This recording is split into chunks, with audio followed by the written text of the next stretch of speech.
sungguh-sungguh dalam kehidupan kami. Engkau pemelihara jiwa kami. Engkau pembela kami, penanggung jawab keselamatan hidup kami. Engkau yang kasih setianya tidak berkesudahan. Sekalipun gunung-gunung beranjak, bukit-bukit bergoyang, tapi kasih setia Tuhan terus ada dalam kehidupan kami. Sebab Engkau Allah yang begitu mengasihi, menyayangi kami, Tuhan. Dan sudah terbukti ada begitu banyak musim kehidupan yang berlalu dalam kehidupan kami. Sampai hari ini Kau menunjukkan kemurahan, kebaikan, pertolongan, pembelaanmu yang ajaib. Terima kasih tak terhingga buat segala rancangan-Mu yang ajaib dalam kehidupan kami. Sungguh kami bersyukur, Tuhan. Dan kini kami buka hati kami. Berfirmanlah Kau, iya Tuhan. Kami rindu, kami haus, kami lapar akan kebenaran firman Tuhan, akan air kehidupan, supaya mengairi hati kami, supaya dari hati kami mengalir kehidupan. Ada sukacita, ada damai sejahtera, ada pengharapan. Karena kami punya Tuhan yang tidak pernah membiarkan meninggalkan kami. Terima kasih Tuhan, urapi hamba-Mu, urapi kami semuanya, supaya firman Tuhan sungguh-sungguh meneguhkan iman kami. Berfirmanlah bagi kami ya Tuhan. Kami siap mendengar, menikmati dan melakukan firman. Dalam nama Tuhan Yesus Kristus kami berdoa. Haleluya. Amin. Silakan duduk saudara. Shalom. Saya yakin kita semua yang ada di gedung gereja ini dan juga Bapak Ibu yang mengikuti ibadah online ada dalam sukacita.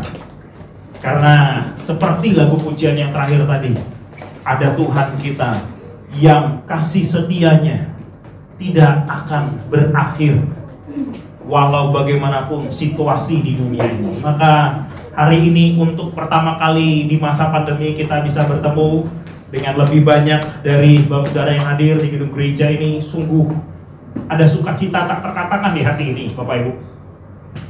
Ketika Bapak Gembala memberitahu, Ron, minggu ini kita ibadah dan ada damai di hati ini, Bapak Saudara. Ada sukacita. Karena waktu beberapa minggu yang lalu saya tanya kepada Bapak Gembala dan Bapak Gembala bilang, walaupun sudah tidak sabar, tapi kita sabar-sabarkan. Itu kalimat yang saya pikir, wah ini keren banget. Maka selamat datang Bapak Ibu. Setelah 3 bulan kurang lebih kita terpisah, jarak dan waktu tidak bisa bertemu muka dengan muka. Tapi hari ini oleh kemurahan Tuhan kita bertemu dalam keadaan sehat. Dan kita berdoa semuanya, kesehatan ada bagi kita semuanya, berkat-berkat Tuhan, berkat damai sejahtera, sukacita. Maka begitu juga dengan Bapak Saudara yang ada di rumah. Kita percaya pembelaan Tuhan mengikuti langkah kita dan kita menikmati kebaikan Tuhan. Baiklah, mari Bapak Saudara kita siapkan hati. Saya yakin dan percaya semakin kita kesini, semakin kita menyadari waktu hidup ini begitu berharga. Setelah hari ini kita bisa bertemu dan pemberitaan firman Tuhan, saya kira nanti tidak akan lama. Maka mari kita fokus kepada firman Tuhan, supaya firman Tuhan sungguh-sungguh memberkati kita. Dari depan ini saya melihat wajah-wajah yang haus dan lapar akan kebenaran firman Tuhan. Yang setuju katakan amin. Maka selama ini kita lihat gadget untuk mengikuti ibadah. Sekarang kita buka Alkitab kita. Kalaupun ada Alkitab yang kita buka di gadget kita fokus. Amin, saudara. Tidak ada yang cek Instastory selama ibadah. Amin. Oh, amin ya. Oke, baiklah. Saudara, harus jujur saya katakan, saya menikmati kehidupan dan pertolongan Tuhan karena ada banyak orang yang berdoa buat saya. Seperti yang kesaksian nyata yang Bapak Saudara lihat dalam kehidupan kami, khususnya keluarga saya dan istri. Kami menunggu hadirnya buah nikah dalam keluarga kami yang bagi kami adalah sukacita besar. Saya yakin bagi Bapak Ibu juga kehadiran buah nikah adalah sukacita besar tak terkatakan buat kita semuanya. Tapi khusus buat kami, saya pribadi merasakan sungguh itu adalah berkat banyak dukungan doa. Dan terutama dari Bapak Gembala, Ibu Gembala kita di tempat ini. Mendekati waktu itu terjawab, terkabulkan doa itu memang intens sekali. Intens sekali untuk didoakan. Dalam kondisi formal, informal kami didoakan. Dan setiap kali mendengar nama kami disebut di dalam doa, ada hati yang bergelora. Sekalipun belum ada tanda-tanda doa itu akan dikabulkan, tapi setiap kali nama kita disebutkan di dalam doa, bukankah itu sebuah sukacita, Bapak Ibu? Makanya dalam banyak pemberkatan nikah ada lagu ketika sungkeman kepada orang tua, lagu yang sudah sangat lama ini. Di doa ibuku, namaku disebut. Setiap kali saya mendengar lagu itu dan waduh, sukacita. Walaupun tidak dikatakan di doa bapakku, namaku disebut. Saya pikir yang penting ada nama kita disebut. Dan tahukah Bapak Ibu, selama 3 bulan ini, khususnya dari Bapak dan Ibu Gembala, saya yakin nama kita disebut. Saya mengatakan ini karena kalau Bapak Ibu ingat, kita ada waktu itu buat doa 10 malam. Itu doa 10 malam pertama kali diadakan di gereja kita. Setelah merencanakan hal itu, tapi baru terrealisasi dalam masa pandemi. Walaupun kita tidak membuat acara face to face di gereja ini, tapi kita buat doa online. Jadi Luther ikut doa dari sini, walaupun suaranya kadang-kadang putus-putus karena sinyal, saudara ya. Kadang-kadang terganggu juga kita dari suara hujan dan segala macam. Tapi kita berdoa karena kita percaya doa kita tidak terbatas ruang dan waktu. Dan setiap hari, setiap malam kita sebut nama Bapak Ibu yang khususnya juga punya pergumulan, yang kita tahu pergumulan kita. Dan saya pikir Tuhan tetap mendengar doa. Tuhan tetap mendengar doa. Dalam keterbatasan kita sebagai manusia, dalam keterbatasan Bapak Gembala kita, Ibu Gembala kita sebagai manusia, menaikkan doa. Dan setiap kali ada nama yang disebut, saya yakin saudara, setiap kali nama Bapak Ibu disebut dan Bapak Ibu mendengar nama kita disebut dalam doa, ada sebuah kelegaan di hati ini. Walaupun belum ada tanda-tanda doa itu akan dikabulkan, tapi nama kita disebut itu sesuatu yang mendatangkan sukacita di hati ini. Maka terima kasih tak terhingga buat semua Bapak Saudara yang juga mendoakan saya. Terima kasih buat Bapak dan Ibu Gembala kita yang mendoakan kita. Di dalam doa mereka membawa kita ke hadapan Tuhan. Bapak Saudara, ini sesuatu yang nyata. Kalaupun kita bisa hadir di tempat ini, semua karena kemurahan Tuhan. Dan jangan pernah kita lupakan, ada orang-orang yang sudah mendoakan kita, menyebut nama kita di dalam doa. Nah, maka hari ini Saudara, sebagai milik Kristus, saya mau kita semuanya membuka Alkitab kita dalam Yohanes 17. Yohanes 17. Yohanes 17 itu hanya satu perikop, tapi ada 26 ayat. Dan judulnya adalah apa Bapak Ibu? Judul dari Yohanes 17 adalah doa Yesus untuk murid-muridnya. Bapak Ibu, Yohanes 17 adalah doa terakhir yang tercatat di dalam kitab Yohanes sebelum Yesus ditangkap, ya kan? Karena Yohanes 18 judul perikopnya Yesus ditangkap. Nah, akan berbeda kalau Bapak Ibu meneliti dalam kitab Injil Sinoptik. Injil Sinoptik itu Matius, Markus, dan Lukas. Nah, kalau sebelum Yesus ditangkap, doa Yesus adalah sangat terkenal. Doa Yesus adalah, ya Bapa, sekiranya mungkin cawan ini lalu daripadaku. Betul Bapak Ibu Saudara ya?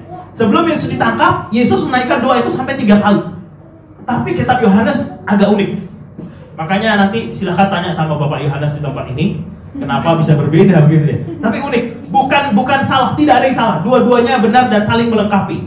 Nah, Yohanes ini unik karena apa? Kalau kita baca mulai dari Yohanes 14, itu pengajaran tentang rumah Bapa. Perikopnya betul ya. Yohanes 14 rumah Bapa, lalu perikop berikutnya Yesus menjanjikan penghibur. Yohanes 15 pokok anggur yang benar, perintah untuk saling mengasihi, dunia membenci Yesus dan murid-muridnya. 16 bertekun.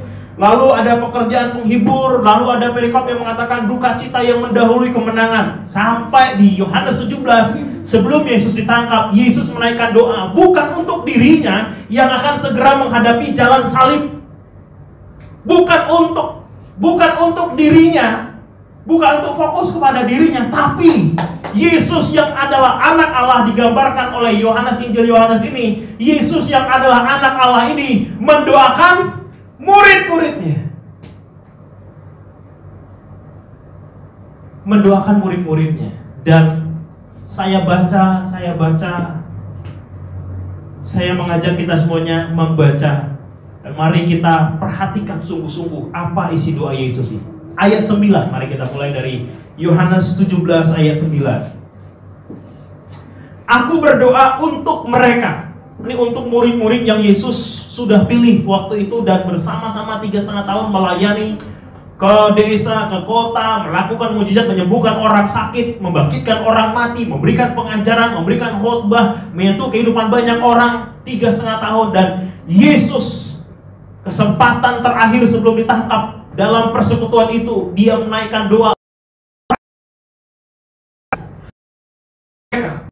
untuk dunia, untuk lagi-lagi, betapa sayangnya Yesus kepada murid-muridnya yang adalah miliknya ini. Untuk mereka yang telah engkau berikan kepadaku, sebab mereka adalah milikmu. Jadi murid-murid yang sudah bersama dengan Yesus itu ternyata adalah milik Bapa. Yesus berdoa dan menggunakan kata Bapa. Ayat 1 dari Yohanes 17 dikatakan, demikianlah kata Yesus, lalu ia menengadah ke langit dan berkata, Bapa, telah tiba saatnya, permuliakanlah anakmu supaya anakmu mempermuliakan engkau. Kepada Bapa Yesus berdoa, dan Yesus berkata bahwa murid-murid ini adalah milik Bapa. Milik Bapa. Saudara, bukankah ini suatu kebenaran yang menyukakan hati kita, para murid? Nanti kita baca lagi. Kita lanjutkan ayat 10. Dan segala milikku adalah milikmu, dan milikmu adalah milikku, dan aku telah dipermuliakan di dalam mereka.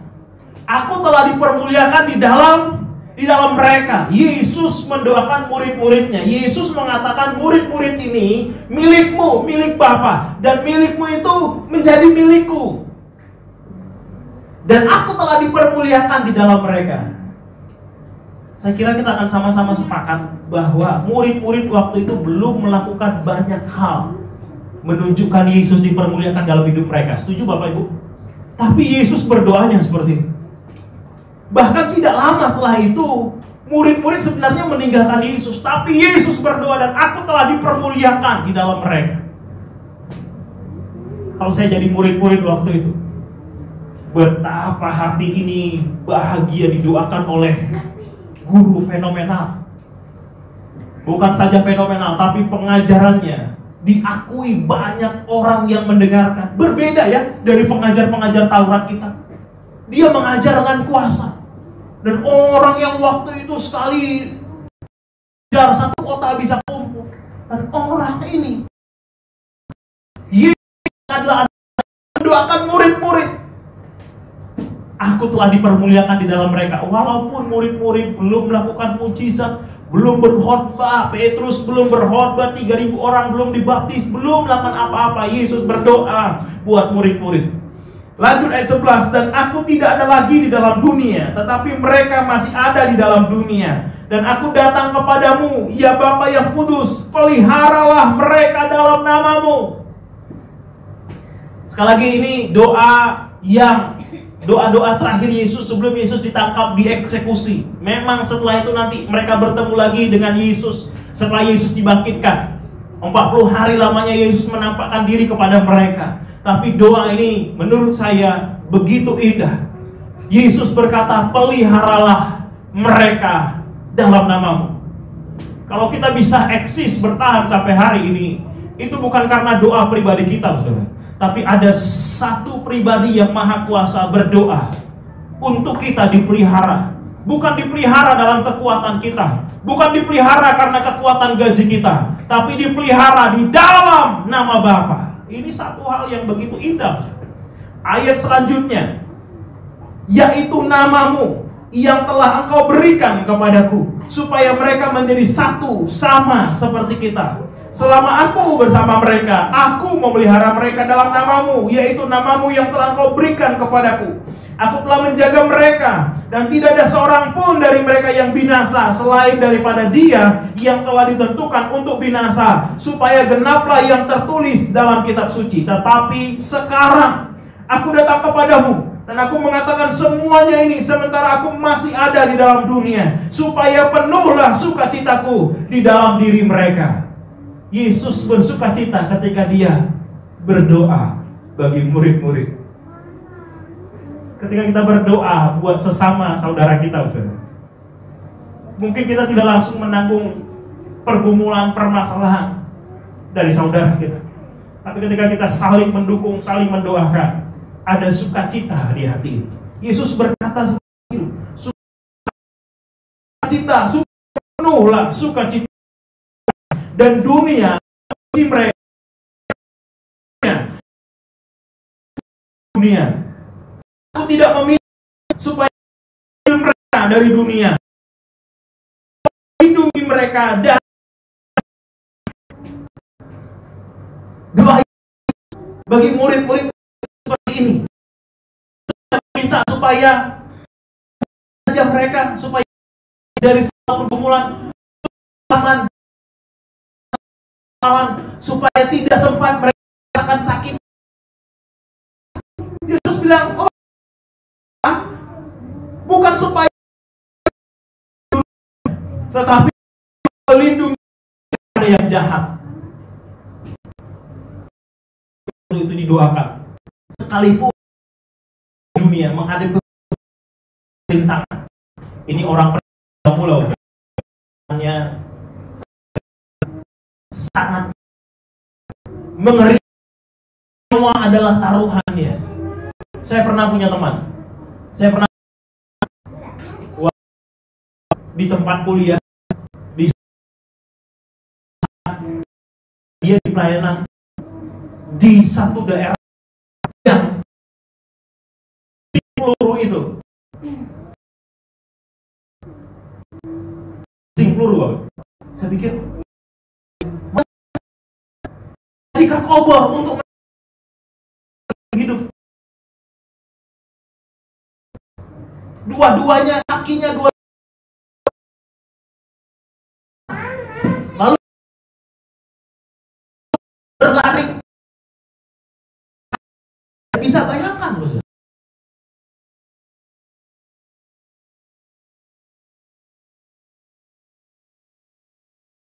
Derita tidak ke dalam diriku bagi mereka di kudus dan orang yang percaya kepadaku pemberitaan mereka. Yesus berdoa spesifik kepada murid-murid yang melayani bersama-sama dengan Yesus selama 3,5 tahun, supaya pelayanan selanjutnya ketika Tuhan mengutus mereka, mereka bisa melakukan apa yang dikehendaki Bapa. Dan menurut sejarah, murid-murid waktu itu melakukan pelayanan dengan pengorbanan yang mirip-mirip dengan Yesus. Dan saya yakin mereka berhasil menuntaskan panggilan hidup mereka sebagai murid-murid dan sudah didoakan oleh Tuhan Yesus. Tapi ternyata, saudara, bagi kita yang percaya kepada Yesus Kristus Tuhan, bagi kita yang percaya oleh pemberitaan murid-murid memberitakan Injil sampai kepada kita ribuan tahun kemudian, ternyata jauh sebelum kita eksis di dunia ini, Yesus sudah berdoa buat saya. Yesus anak Allah yang hidup sudah berdoa buat Bapak Ibu Saudara dan sudah menaikkan doa itu ke hadapan Bapa, supaya ketika kita eksis sedang berada di dunia ini menghadapi begitu banyaknya rintangan, pergumulan, permasalahan, sakit, penyakit, ekonomi atau apapun dalam keluarga kita, dalam pelayanan kita, dalam kehidupan kita, dalam ekonomi kita, dalam usaha kita, kita mengerti bahwa anak Allah ini sudah berdoa buat kita. Dan bukan untuk mereka ini saja aku berdoa, tapi untuk semua orang yang percaya kepadaku karena pemberitaan mereka. Sejarah penginjilan masuknya berita kabar baik ini ke berbagai daerah. Saya membaca kisah-kisah tentang banyak para martir, para murid, pengorbanan mereka gak main-main. Ada yang misionaris sampai ke India, ada yang sampai ke China.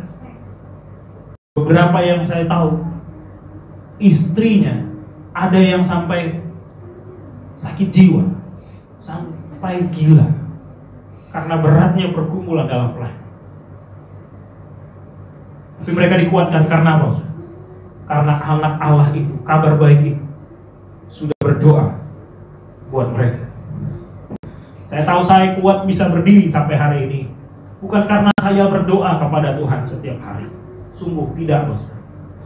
Tapi setelah membaca doa Yesus untuk murid-muridnya dan untuk semua orang percaya, untuk semua kita keluarga GBC Yesus Pembela Semarang, ternyata Yesus berdoa buat saya. Ternyata Yesus berdoa buat kita. Bukankah ini sebuah kebenaran yang powerful? Setiap kali saya mendengar nama saya disebut sekali lagi, saya berbahagia. Tak bisa saya balaskan dengan perbuatan apapun. Saya mengucap syukur kepada Tuhan. Tapi ternyata ini bukan cuma Bapak Gembala yang berdoa buat kita. Yesus itu sendiri berdoa buat kita. Kita didukung di dalam doa. Kita disokong. Supaya mereka semua menjadi satu, ayat 21. Sama seperti engkau ya Bapa di dalam aku dan aku di dalam engkau, agar mereka juga di dalam kita, supaya dunia percaya bahwa engkaulah yang telah mengutus aku, dan aku telah memberikan kepada mereka kemuliaan. Mereka ini lagi bukan murid yang bersama-sama dengan Yesus melalui 3,5 tahun. Mereka di ayat yang ke-22 ini adalah semua orang yang percaya kepada Yesus oleh pemberitaan murid-murid. Sampai kapanpun dunia ini eksis, Yesus sudah berdoa buat semua orang percaya, orang yang dipanggil, orang yang dipilih, dan yang setia menikmati perjalanan bersama dengan Tuhan, naik dan turun, melewati segala kesusahan, melewati segala duka dan sukacita. Kita didoakan oleh Tuhan. Apa kata Yesus ayat 22? Aku telah memberikan kepada mereka kemuliaan. Seperti ketika Yesus berkata, berdoa buat murid-muridnya yang 11 orang itu, yang 12 orang itu. Aku telah dimuliakan di dalam mereka, walaupun murid-murid belum melakukan banyak hal. Kini Yesus berdoa buat kita. Ternyata Yesus sudah memberikan kepada kita kemuliaan. Nah, kadang-kadang saudara, begitu beratnya pergumulan hidup, memang unik saudara, memang unik. Kita bekerja 6 hari lamanya, kata firman Tuhan. Hari yang ke-7 kita menguruskan hari Sabat, kan begitu? Nah, memang harus kita akui, di dunia kerja, di dalam kehidupan nyata, kita melihat beratnya pergumulan hari-hari ini. Kita membaca berita bagaimana perusahaan-perusahaan travel, penerbangan dan segala macam kolaps hari-hari ini. Bukan di Indonesia, hampir di seluruh dunia yang mengalami pandemi ini. Kita tidak tahu bulan depan bagaimana ekonomi keluarga kita. Kita tidak ada yang benar-benar dalam kepastian. Tetapi kebenaran ini mengatakan bahwa kita ini milik Bapa, yang juga adalah milik Yesus. Dan kepada kita Yesus sudah menaikkan doa. Dan doa ini benar adanya. Dan doa ini tidak bisa kita sangkali. Yesus berkata, aku telah memberikan kepada mereka kemuliaan. Kita melihat dengan mata jasmani kita berkata, kenapa? Kemuliaan apa kehidupan yang seperti ini? Banyak orang berpikir seperti itu. Tapi mari kita kembali kepada firman Tuhan. Karena apa, saudara? Karena firman Tuhan adalah kekuatan kita. Itu sebabnya saya katakan menarik ketika 6 hari kita diperhadapkan kepada dunia nyata yang begitu berat, yang begitu mengerikan. Ekonomi yang kata Pak Xiaojin kemarin, roda ekonomi harus berjalan, tapi seleksi alam juga terus berjalan. Saya kira kita semua mengerti maksudnya itu, saudara.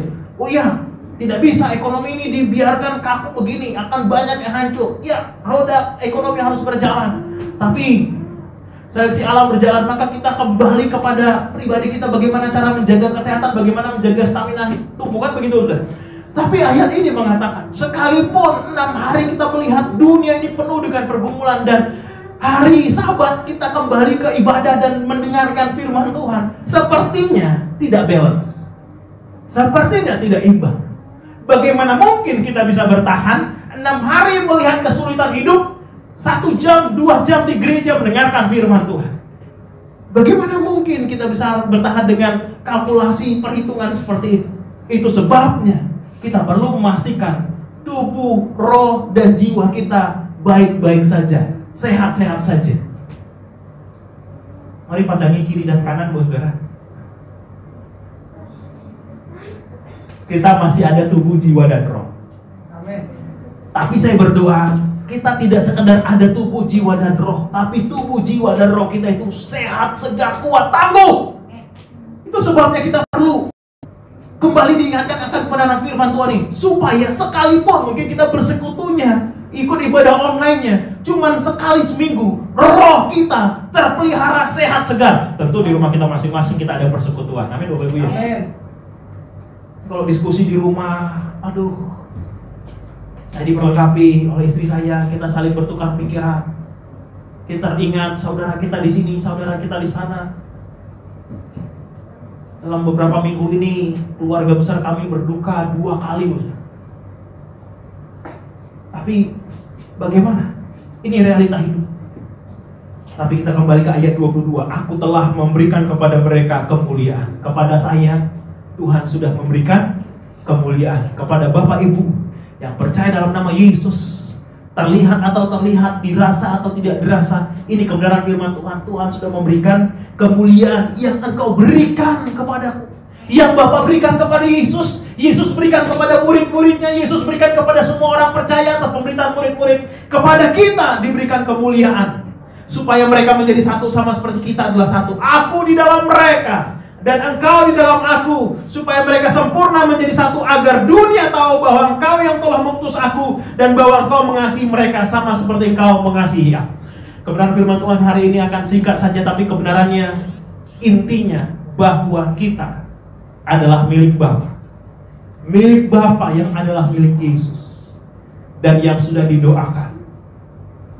Didoakan bukan saja oleh ibu kita, bukan saja oleh Bapak dan Ibu Gembala kita, tapi oleh anak Allah yang hidup, yang maha kuasa, yang mutlak tak terbatas, yang punya kuasa, otoritas atas segala sesuatu.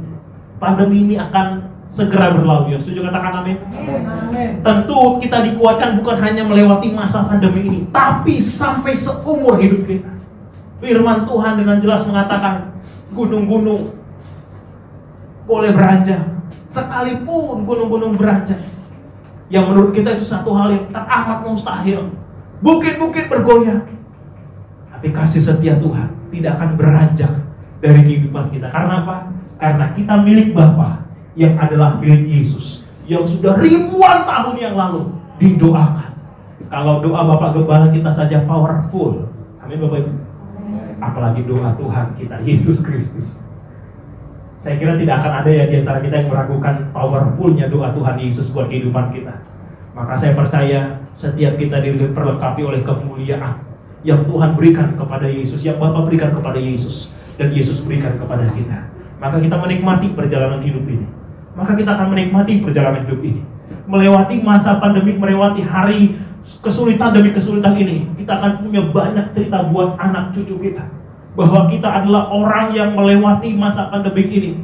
Orang-orang lain melewati masa pandemik ini, kita melewatinya bersama dengan Tuhan, Allah yang hidup, pemilik hidup kita, penanggung jawab keselamatan kita, penanggung jawab hidup ini, yang sudah memberikan hidup yang kekal. Kita pelajari minggu lalu, dan hari ini kita pelajari Allah yang menjadi pemilik kita sudah memberikan kita kemuliaan. Maka jangan takut, jangan khawatir lagi. Katakan kepada jiwa kita, jangan takut hai jiwaku, jangan gentar hai jiwaku, jangan cemas hai jiwaku, karena pemilikmu Allah yang hidup sudah berdoa ribuan tahun yang lalu. Doa itu penuh kuasa, powerful, menghidupi, melindungi kita. Maka saya yakin dan percaya kita semua, termasuk juga yang ada di rumah, tidak satupun di antara kita melewati minggu-minggu ini lagi dengan kekhawatiran. Kita berdoa, ekonomi kita ada dalam perlindungan Tuhan, ada dalam pembelaan Tuhan. Anak-anak kita sekolahnya juga ada dalam pembelaan Tuhan. Selamat naik kelas buat semua anak-anak yang naik kelas. Selamat melanjutkan perjuangan. Dan ada sesuatu yang baru nanti, kita percaya ada Tuhan yang tidak pernah membiarkan meninggalkan kita. Itu yang membuat iman kita terus bisa tangguh, saudara. Beberapa bulan yang lalu kita berdoa buat 3 ibu hamil. Sekarang tinggal 1 ibu hamil, kudeta. Ya kan? Kita percaya itu semua juga adalah berkat dukungan doa satu sama yang lain. Maka mari kita terus saling mendukung di dalam doa. Karena doa orang yang benar, bila dengan yakin didoakan, sangat besar kuasanya. Apalagi doa Yesus Kristus buat kita orang percaya yang adalah miliknya. Pasti powerful. Tuhan Yesus memberkati kita semuanya. Mari kita tutup Alkitab kita. Dudukkan hati kita di hadapan Tuhan. Kita renungkan kebenaran firman Tuhan ini. Tuhan Yesus sudah berdoa. Dia tidak berdoa untuk dirinya di tengah-tengah kesulitan, di tengah-tengah tantangan yang akan dia hadapi, di tengah-tengah jalan salib yang akan dia hadapi. Tapi Yesus memilih berdoa untuk murid-muridnya dan untuk semua orang percaya kepada Yesus. Saya didoakan, bahwa saudara didoakan. Doa ini sangat powerful. Jangan pernah diragukan kuasanya.